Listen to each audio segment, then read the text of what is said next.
Dustin Young, Lone Roamer, and today we're going to talk about how to choose the right wheel set for your bike.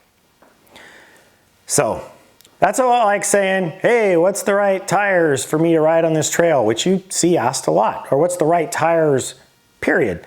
And it really comes down to, what do you ride 90% of the time? And what kind of bike do you have, where do you ride, and what's your riding style? And this will help really guide you to getting wheels that are optimized for performance for the kind of riding you do. We're obviously going to talk about carbon versus aluminum, and the main thing we're going to talk about as performance goes is tire width to inner rim width, because that's the main thing that matters in tire performance. We'll talk about wheel performance based on material types and what the benefits of each material type are. I'll cover that real quick, but I want to stay focused on inner rim width to tire width, type of bike, which ones work best, to maybe help you really fine tune your bike before you go out and buy your next set of wheels. Before I jump into those differences, please like this video and subscribe to my channel for more content like this. So, what's the biggest difference between carbon and aluminum? Outside of price, because obviously that's one of the differences. Well, really it comes down to carbon benefits are about performance. Carbon is the weight is usually lower, but that's not the most important part of this. It's really stiffness to weight ratio. You get a lot stiffer wheel, or a better way to say that is a wheel that is going to behave with less flex and deflection for a lower weight, giving you a more predictable and higher performance ride. So, predictability, coming along, catch the edge of a rock, less flex, stays round and true, bike tracks better. That's just the nature of how it works. Carbon is going to give you, it's going to spin up faster, it has less flex, it's going to stay round, it's going to stay true. When it does start to go oblong from some kind of impact, it snaps back to its round shape a lot faster with a lot less deflection. All these things equal a bike that's going to roll down the trail more predictably at a higher speed. It's going to corner better. You're going to have just performance characteristics that carbon can provide, including less pinch flats due to a lot of the rim profile designs today. They can shape that better. They're not pinching the welds together, or they're not having the sharp angles that you can get with an aluminum wheel. And really, you're talking about all these things lead to going faster while going down the trail, or rolling more consistently. But that doesn't mean aluminum doesn't have any benefits, because it does. It's better in the backcountry because, hey, if you damage a carbon wheel, you could be hiking out of there.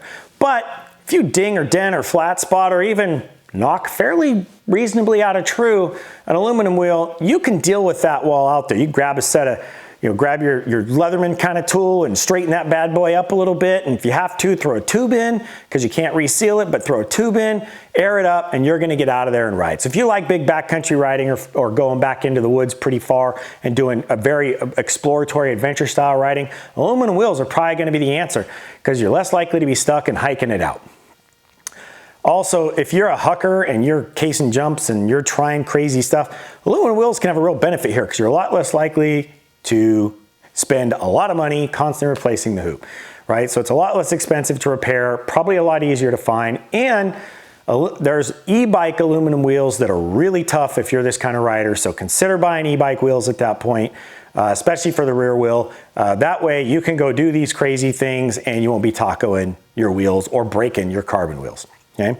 The other thing is, because aluminum it just flexes more naturally. The heavier you get, the more it'll actually flex. But because aluminum flexes more naturally, it can dampen the ride to some degree. So it'll feel less harsh. Now, carbon, they're doing a really good job of that nowadays. So it's really rare to hear about this anymore. But back in the day when carbon was like super stiff and really was only bought by racers, it was very harsh because it was all about performance and forward momentum. And they didn't really get into compliance much back then. Okay, so that should really get into the differences between the two and what the benefits are. What you really want to consider here from my perspective if you're going to get into this is, what do you ride 90% of the time? What kind of bike do you ride? What tire widths do you like? And that'll ultimately lead you to the correct inner rim width. So inner rim width is the section, I grabbed a wheel to show you, the section between the inside edge and the inside edge where your tire bead sits. It actually has a big impact on tire profile, and when you alter your tire profile, you will alter traction, you will alter sidewall behavior, all kinds of things. Now, if you want to see some really good illustrative videos on this, you can see it on the IBIS website, who's been pushing wider wheels for a long time. You can see it on several websites out there. You can just do the research and pull up illustrative videos. You know, I'm not going to do that here. I'm just going to describe it to you. The narrower that inner rim width is, the more rounded a tire carcass is, especially the wider the tire gets. And the more rounded you make the tire, the more of a spring effect you get from the sidewalls, and the sidewalls get softer. And because you get that spring effect, you also get a roll effect where the tire rolls around like this on its sidewall, because your sidewall is no longer as supported, it's not as stiff. So then you get a narrower, sort of smaller traction patch from that as well, especially in order to protect the sidewall and regain your stiffness, you have to run higher tire pressures. All right, so hopefully that described all that pretty well. What that means in the real world and what you're going to experience. Come into a corner, you're pushing hard, it's got just enough of a berm, you start to G on it, you're getting some force against that, and you roll a tire. Now, if the tire doesn't roll too bad, you get to burp, but now you got a problem and you're running low air pressure and potentially, you know, coming off the bike because you burp and something goes wrong. But for the most part, you're just going to burp a tire, you know, should be okay. But you're going to get that behavior. Also, you are running higher pressure, so the spring-like effect of the tire going up and down like this is going to mean your suspension goes up and down more. All that equals energy loss. That means you're not going to roll down the trail as fast or as consistent, and you're now chattering on top of the trail instead of the tire conforming to the trail, giving you a smoother, more predictable ride where you are more in control of your bike. Okay, so now we widen that tire profile out and we bring the sidewall out a little bit. Now there's a diminishing return here. Once you get to a certain width, if you're running if you're running a 35 mil internal wheel on a 2.0 tire, you might as well just throw some bricks on there and go for a ride, because now your sidewall is going to be so stiff. You run low pressure, but sort of never going to ride right. You know, now you've gone too far the other way. So we're going to talk about how to optimize this so you don't end up with tire widths and rim combinations that are sort of out of sync, but rather super optimized. And we're going to do this by bike real quick. All right. Let's talk about this. Let's start with an XC race bike. I'll just work from your shortest travel to your longest travel here. An XC race bike, you're going to want pretty narrow rim profile, because one of the things you're really worried about is weight, and you want a really stiff wheel. So in this instance, you're probably also going to be on a carbon wheel. Probably not, aluminum's not going to be much of a choice here, if at all. 27 mil internal is probably the sweet spot, because cross-country tires are no longer 1.8 and 2.0. They're 2.0, more like 2.2 in the back, definitely more like 2.4 in the front. You're seeing this because we've learned that if you optimize rim to tire combinations, you can run lower pressure and it's actually faster, because you're conforming to the ground better, your traction's higher, you're less likely to have tire issues. So 27 mil tends to be really a great rim width, internal rim width for an XC tire. And also, you're going to be running a little bit of a softer sidewall, so your pressures are going to be a little bit up, but a little bit of that harshness is naturally a part of that. It's just the way the bike rides. So again, if you're looking at a tire, if you like to run a tire that's going to be a lighter cross-country race tire, 27 mil internal width, running between 2.2 and 2.4, you're going to get a pretty optimized. You can have the least amount of compromise as possible in that wheel design while having the fastest bike you can race. Now, we get into, let's say, the short travel trail bike category. I'll call it like downcountry XC to short travel trail bike, because now you're using the bike for more than racing. So you're maybe 100 millimeters in the rear, to 130 millimeters in the rear, and you're up to 140 millimeters in the front, depending on the bike. This category is the most popular category of bike right now, and it's still going to benefit from that nice 27 mil internal rear wheel. But I think this is where you want to get into mixing it up and go to a 30 mil internal front wheel. This bike is going to perform really well with like a 2.2, 2.3 tire out back, probably like a 2.3 tire out back, but it's going to get some benefit of a 2.4 tire up front. And because it's more trail focused, you're not going to be running short knobby XC tires. You're going to be running knobs, right? We're talking you might be running an Aggressor Minion combo. You might be running the Wild AMs here, Michelin Wild AMs here, and a 235. This is going to give you that great sidewall strength, lower pressure, and great traction patch to run the inner rim widths in a mixed rim width fashion. You're going to get some lower unsprung weight in the rear end, a lighter wheel, spin up faster. You're going to get some benefit. I'd still run carbon wheels here more often than not, just because you're going to get a lot of benefit out of that on a shorter travel bike, and you're going to be able to run these right widths, these lower pressures, and get a lot of performance out of your bike. It'll mean that, you're going to charge these trails. You like to climb a lot. You're down, you jump, you play, you do all that good stuff, but you're not pounding rock gardens and you're not hucking your bike a lot. So this is a really ideal setup for you. So we're going to get into a category now where we can start talking about, would you buy carbon or would you buy aluminum? And there was a poll I found that says if you had to go buy wheels, 56% of the time people said they buy carbon, which obviously comes down to a cost structure. If you were going to be given a free set of wheels and you could come up and say, Dustin, I want this free set of wheels, 96+% of the time people then are going to take a carbon wheel. So people recognize carbon has benefits, but is it worth it cost-wise? So in the next two categories of bikes, that's a question only you can answer for yourself. And you can pick which style you run. In the last category, if you're a hucker with your enduro bike, e-bike aluminum wheels might be the answer for you. So the all-mountain trail bike, now we're talking 150 rear, 160 front, right in that window. You're going to see a lot of this is the Stump Jump Revo, the Norco Sight, there's a lot of bikes in this category. Still a popular category, not as popular right now as the category of optic and stump jumper and that short travel, the spur and all those things, but really popular category of bike. Definitely more I know 90% of my riding is going to be bigger stuff. I'm going to roll some rocks. I'm going to jump my bike. I'm going to charge some rock gardens, and I'm going to have a good time. I also know that I'm going to run a tire width that's somewhere around 2.4 to 2.5, maybe 2.3, but 2.4 to 2.5. 30 mil front and rear is probably really a great choice here for you, because you're going to optimize that tire profile, still keep your weight relatively decent on the rim weight for the type of riding you're doing. Because if you're buying this kind of bike, you're probably riding plenty of up to do the down. You're probably not shuttling very often. You might be, there's plenty of people now shuttling a lot, but you're probably pedaling this bike quite a bit. So you want the benefit of both, but you want that rim profile even in the back to widen it out a little bit. You're pushing into the corners harder. You don't want the back rolling on you at all, and you want all these things to be optimized. You want the best traction patch possible with the lowest pressure. The difference here is going to be a carbon wheel is going to be a lot of benefit when you're hitting the bigger berms and you come off of a jump and you immediately go into a berm turn. It's going to be a lot more predictable in its behavior, especially if there's ruts or things that start to cause the wheel to want to flex.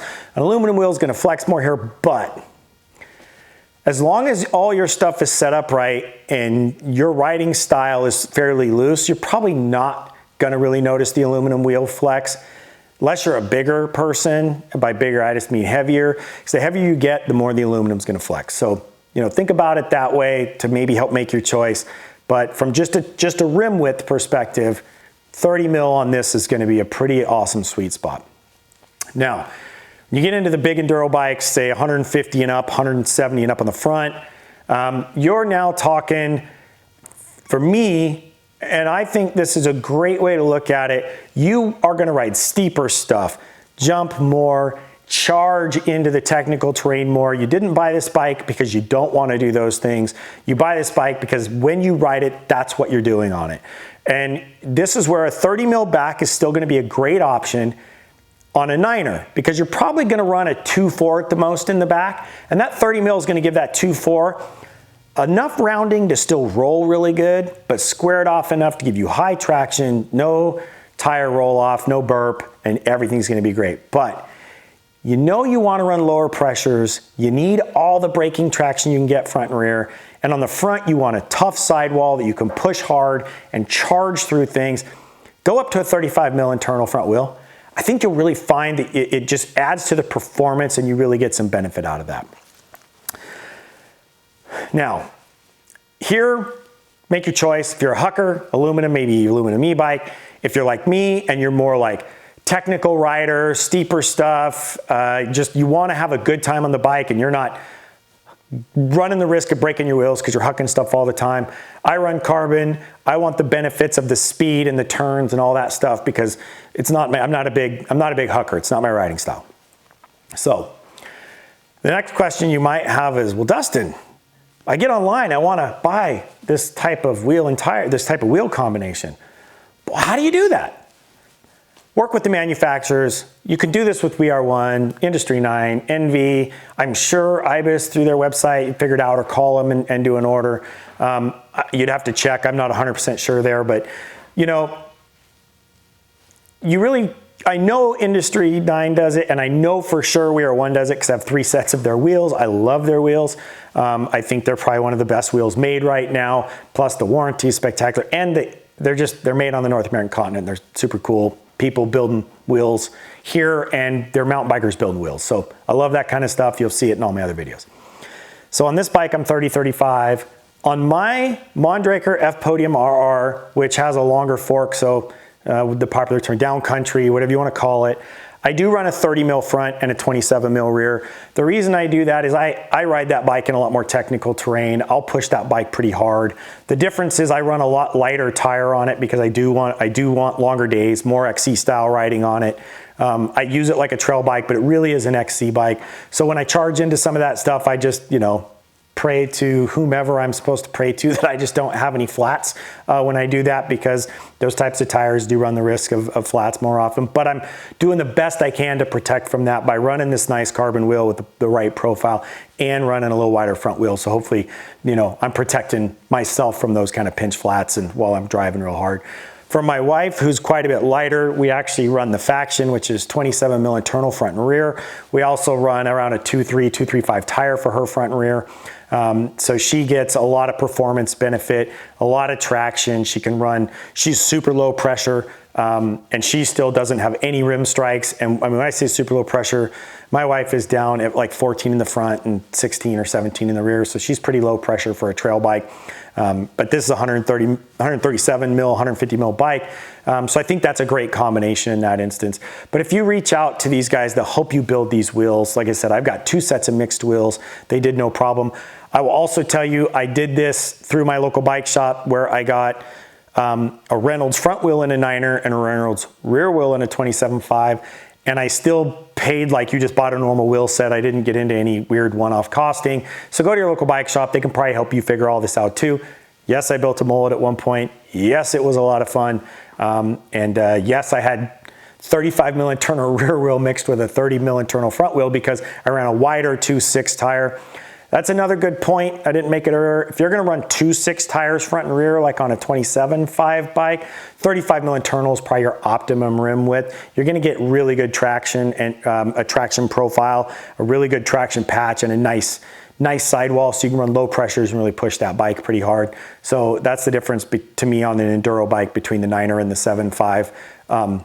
Rim size is you'll probably run the 35 mil front and rear on a 27.5 where you might go mixed on a Niner. So I really hope this video helped you think about ways to fine tune your bike even more, how you can use inner rim widths to fine tune the performance of the tires you want to run and get the best performance out of your bike possible.